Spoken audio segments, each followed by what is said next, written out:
You can ask any Afghan why they think there's so many problems in Afghanistan, and they'll just point to the hills and they'll say Pakistan.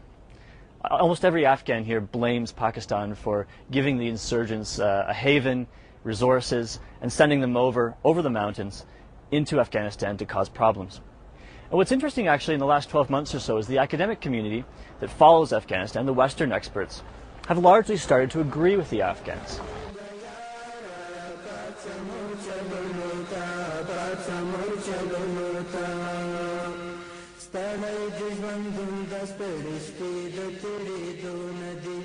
There have been a lot of people who have started to come out and say publicly that they think the ISI, Pakistan's intelligence service, is supporting the Taliban one way or another.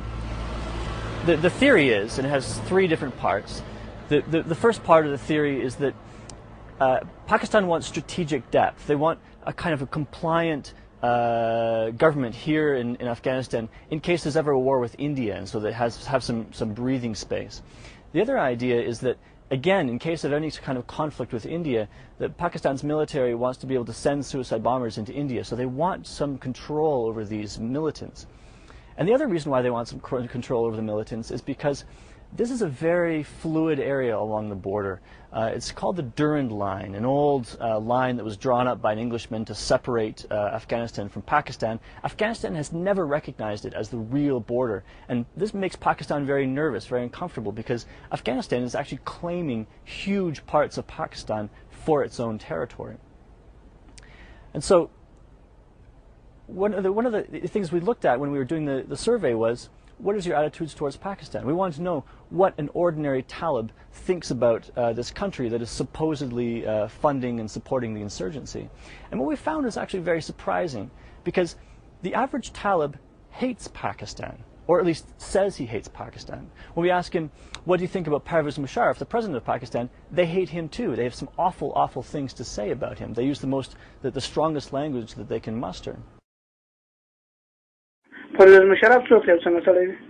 پرویز مشرف خو اصلي کې دی هندوستان مهاجر پاکستان کې اوسېږي. نو پاکستان کې دی د پاکستان بادشاهي کوي، نو دا خو یو پنجابی دی. ښه، د افغانستان په باب د هغه نظر څه دی؟ تاسو لږ معلومات کړي چې هغه د افغانستان په باب ښه نظر لري یا بد نظر لري؟ د افغانستان په باب هغه چې موږ د کړنو ته ګورو ډېر غلط نظر لري. مثلا کې مثال راکړه. مثلا لکه دی اوس ډېر دغه مجاهدین زموږ مشرف په لاس ټینګ شوي دي، دغه په امر سره ټینګ شوي دي او بیا کفارو په جلو کې دي اوس علي ناست دي.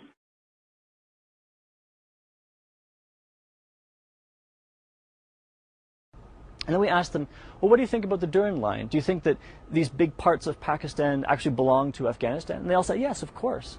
Every single Talib we interviewed said that the lands past the Durand Line belong to Afghanistan. خاطر پېښور د افغانستان کې د پاکستان یا د افغانستان نو خو څه د پاکستان لاندې کړی دي؟ نو افغانستان خو دغه پاکستان لاندې کړی دی. پاکستان خو سره د کوپر ورغلی. And so what we're starting to see is a pattern of responses that suggests that, okay, if the Taliban are indeed creatures of Pakistan, that in fact they're not very obedient creatures of Pakistan. One of my friends has compared the Taliban to an attack dog on a leash that the Pakistanis are trying to use against Afghanistan, but that the dog has bitten its master. It's out of control. Another one of my Afghan friends used a different metaphor. He said, it's like burning down your neighbor's house, but then discovering that the fire has spread to your own house. We've seen a rise of militant leaders in Pakistan, guys like Baitullah Masood, who actually are focusing their attacks into Pakistan. And so there's this real sense that if the Pakistanis are behind the insurgency in Afghanistan, that at least part of it has gotten out of control.